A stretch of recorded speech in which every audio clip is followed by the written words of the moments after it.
Hi everyone, thank you so much for making it all the way to the last session before lunch. Sure that you're expecting some food. I'm sure that's going to be insightful for a lot of you guys. What I'm going to be sharing with you guys today is how do you actually engage with bank customers, especially here in Asia, to make sure that you create the link that's necessary to compete against more and more pure digital players that are coming in the region. And before I get started with this, I just want to share a very short story with you. I've actually spent about a third of my life in Asia, and even though I've returned back to Europe a couple of years ago, I still have activities ongoing here that require me to have a bank account. So a couple of months ago, I decided to open a new bank account in the region, and what I wanted before anything else was to find a digital bank that would allow me for doing all my operations remotely, so that I did not actually need to go to a local branch, talk to people, use paper forms and so on. And I did find it. I found a bank that I knew already and that had this ability to create an account for me digitally in minutes. Went on the website, filled a very straightforward form that was very simple. I could upload all my identification documents, and within minutes, I had a bank account open in Asia. That's what you would call a beautiful, successful digital experience. The thing is, a couple of weeks after that, I received a letter in my box telling me, "Dear Mr. Rio, we're deeply sorry, but some information is missing for us to properly open your account. Please fill this paper form and return the attached documents." Obviously, I did not want that. That was very deceptive because I wanted a pure digital experience. So what I did is I went on their website trying to look for something to engage with the company. Could have been WeChat, could have been Line, I'm a WhatsApp user, could have been Facebook Messenger, could even have been live chat for what I can hear. But they didn't have any of these things. What they had was visit the local branch or call our hotline, which is incredibly inconvenient when you're based in Europe and you need to respect working hours, or fill this web form that was incredibly complex and very frustrating. The reason why I'm telling you this is because nowadays, if you want to have what we would call a digital bank, there are two things you actually need. Obviously, the first part of the equation is about having digital products, digital services, being able to do online transactions, to use a mobile app to find out about your account. And they had all that. And that worked well. That was very well done. The problem is, this is only half of the equation. And if you have this only, you can't call yourself a digital bank quite yet. The second part of the equation that's absolutely necessary for being a digital bank is about being able to engage digitally with your customers. And if you don't have that, that's going to be very deceptive 100% of the time. If customers are looking for using digital services, they are also looking for being able to communicate with you on digital channels that are convenient to them when a problem occurs, when they have a question. The thing is, if you only have half of the equation, it's the same thing as driving an old car, putting a Lamborghini sticker on it and claiming, "I'm driving a Lambo." Sure, you can do it, but that does not make it true. What really needs to happen is to become real digital, and that is very urgent to make it happen now, because there's so many players in the region that are grabbing market shares because they can do it. Some of those players, they are financial services, it makes sense. But you can see some of them are not even coming from financial services. I'm thinking about Grab, I'm thinking about WeChat, I'm thinking about Alibaba. All these brands, they're not coming from financial services, but they are coming to steal market shares. And why they're doing it? There are two reasons. First of all, they are pure digital players. They're flexible, they are agile. It's easy for them because they understand the digital habits of their customers. And the second reason is the cake is huge. There is a very big market for banks here, and if they know that traditional banks can't move fast enough, then they are going to keep taking more and more of that market share that is taken away from traditional banks. Now, a few figures about the situation here in Asia. 55 to 80% of Asian customers are willing to go digital. They are considering it. What is more scary than this is that 35 to 40% of them are actually willing to go fully digital and leave traditional banks because they need that digital connection that is just so much more convenient for them. If we look at Singapore specifically, we're talking about 70% of the population here in Singapore that is ready to go fully digital and adopt digital-only banking services. What that's telling you that is just the beginning. It's going to go faster and faster, and if you don't have the ability to connect with your customers in the digital world that they live in, you're going to be losing more and more market shares to all these new digital players. Because communication has evolved over time. In banking, we used to have branches only. You would have to have one-on-one discussion with someone within the agency. And then you had the phone coming along, paper letters. A few years later, we started having emails and web form. Then we started talking in 2007 about Facebook and all the social media where we could ask questions directly to banks. What happened next is all the apps that we're now using on a daily basis that are natural to us and that were new 10 years back. Then we had this huge wave of messaging, talking on WhatsApp, talking on WeChat, talking on KakaoTalk.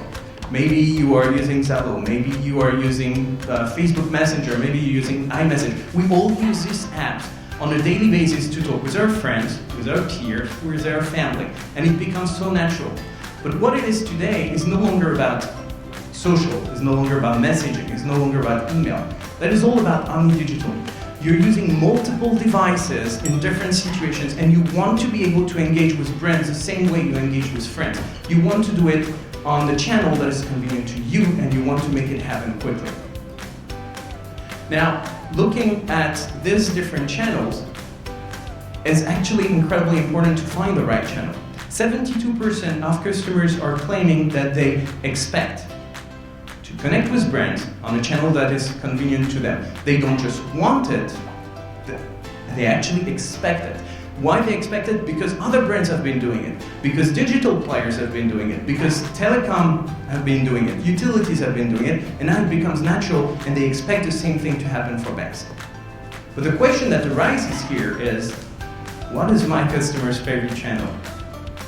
And the thing is, in average, we use 7 different channels to communicate with brands, because we don't have just one favorite channel. Depending on the time of the day, depending on the type of question, depending on the device we have at hand, the favorite channel might be different. Maybe if I have an urgent question, I will prefer to give a call to a helpline. Maybe if I have a complex question, I'd rather send an email. Maybe if I'm going to move into a meeting, messaging makes way more sense.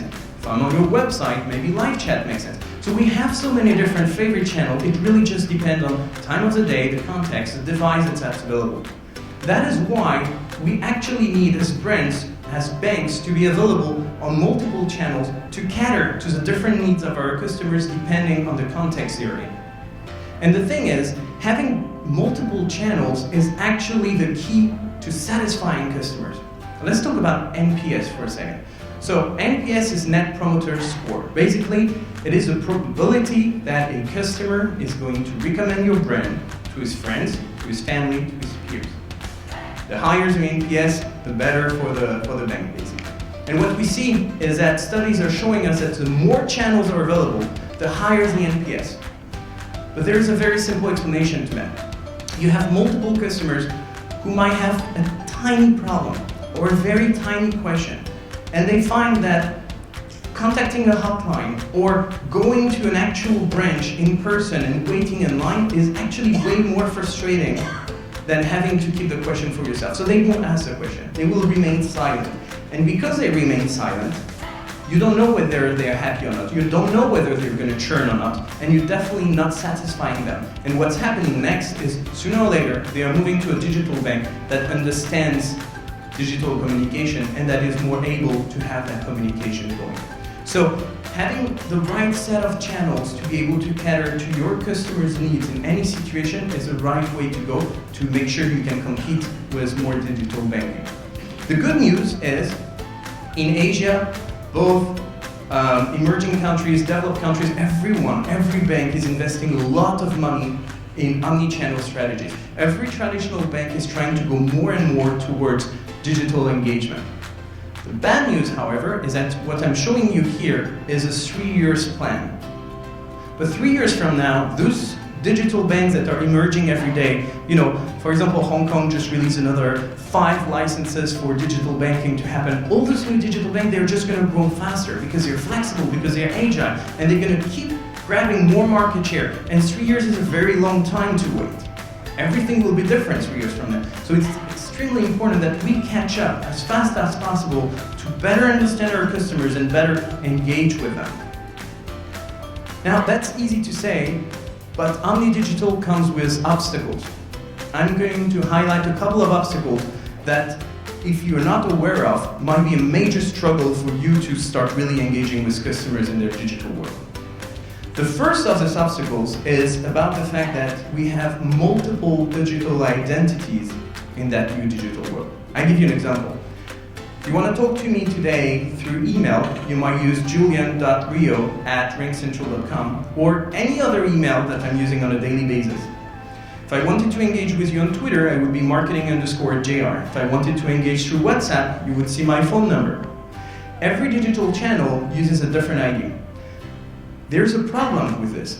The problem is, if your customers are engaging with you and you don't know who they are, you're going to have to ask them to identify themselves. And we all know in the banking industry, identification is key, because there's so much important information that you can't disclose or give answers before knowing exactly who you're talking to. And if you can get that easily, each time a customer comes around to ask you a question, you're going to have to ask him to identify himself, to repeat the situation, to explain the problem. 89% of customers are claiming that having to repeat their issue is a major source of frustration for them. 72% of customers in banks are actually claiming that they expect the customer service representative to know already who they are, because we've all experienced this in the past. It's very frustrating to have to explain over and over again who we are.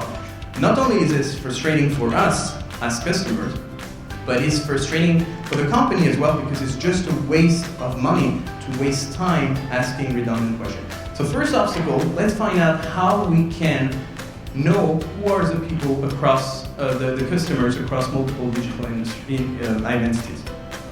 The second element to that, the second obstacle I want to highlight is that financial services are traditionally built in technological silos. What that means is we used to have the phone, we used to have specific technology to answer to our customers on the phone. Then the email came along. We came up with new technologies, with new teams, new metrics, new KPIs, new trainings to answer to emails. Then now we're talking about social media. The same thing happened. We built a new technological silo to be able to respond to customers on social media. And same thing happened with live chat. Same thing happened with messaging. And who knows what's next? And we keep building technological silos next to one another. The problem that arises when we have this technological silos is that there is no concrete, consistent communication across all these silos. As I said, they have different technologies, they have different management, they have different training, they have different metrics. And because it's inconsistent, it builds frustration and it makes it more complicated to actually engage with customers. 41% of customer experience professionals consider it as a major barrier to proper customer experience. But what's more worrying here is that 58% of bank customers claim that inconsistent customer experience across channels is a major frustration for them. And that makes sense. You want to have the same voice, the same brand voice, whether you use Facebook or Twitter or email or Line or Kakao Talk or anything else. So now that we've identified that there are two major obstacles, I'm going to share a few hints with you on how to fix that thing. The company I represent is called RingCentral, and we accompany banks, financial services, insurances to make sure they go through the digital transformation, not just because they need digital services, but because they definitely need the other part of the equation I was telling you about earlier, but how to engage with customers in that digital world. RingCentral is a company that does two things. We focus on one side on UC, which is employee communication, how to improve the communication through cloud PBX, through messaging apps, through meetings, video conferencing, and so on. But what I'm going to focus on today is the other part of the portfolio, which is basically the CCaaS part. How do we help banking contact center to become more digital with one product that is called RingCentral Engage Digital?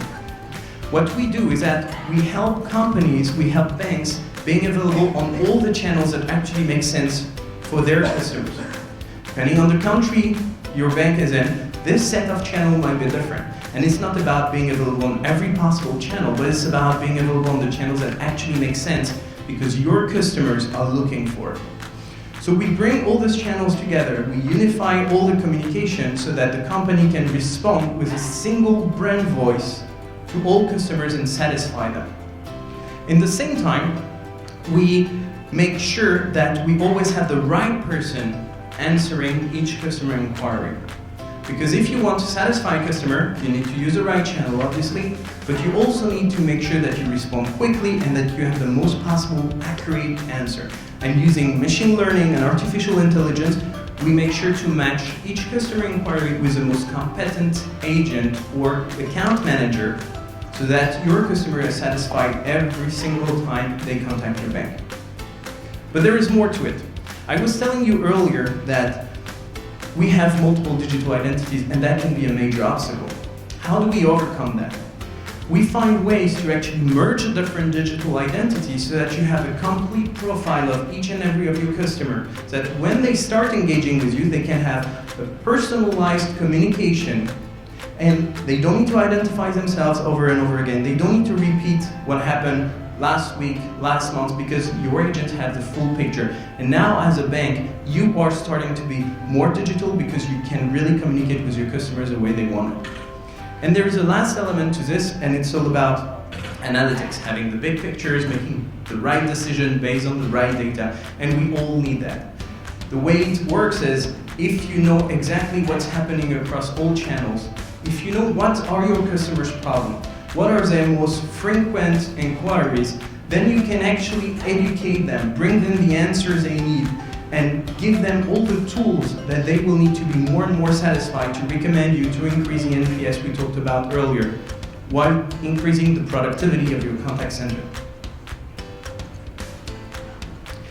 As of today, RingCentral Engage Digital, we already work with multiple banks in the world, about 30 different banks in the world, as well as insurances. We work with BNP, we work with AXA, we work with Aviva, that's just down the street. We work with multiple players in the financial industry that have this need to go more digital.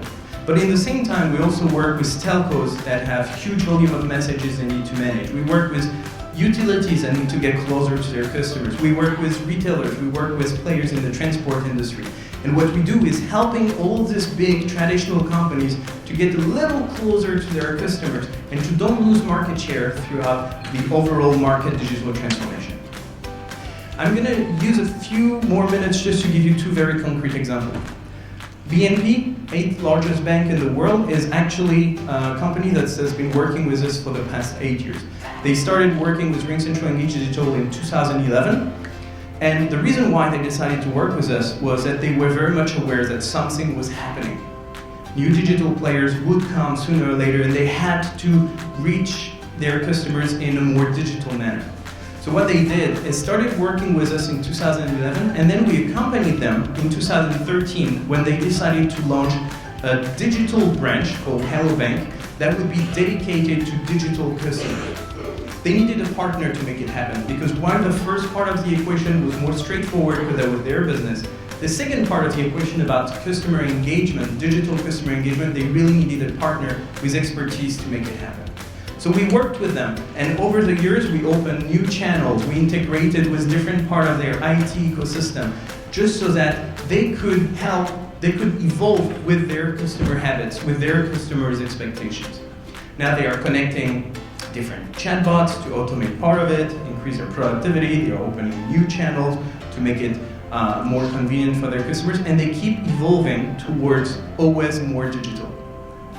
But let me give you a second example here. This one is obviously not a bank. Orange is a major telco in the world. #1 telco in France, but we work with them in multiple countries around Europe, Middle East, and Africa. But the reason I'm talking about a telco right now is multiple different types of companies around the world that have been very successful, like WeChat, like Alibaba, like Grab, sometimes decide that they want to expand their business to new verticals. And that's exactly what Orange did. Because they were so successful, they decided, hey, why wouldn't I start doing something else? Why wouldn't I start offering banking services? So in 2017, Orange, that was working with us for many years already in the telco industry, decided that they wanted to start tackling the financial services, and they launched Orange Bank, which is a banking service under Orange, sorry.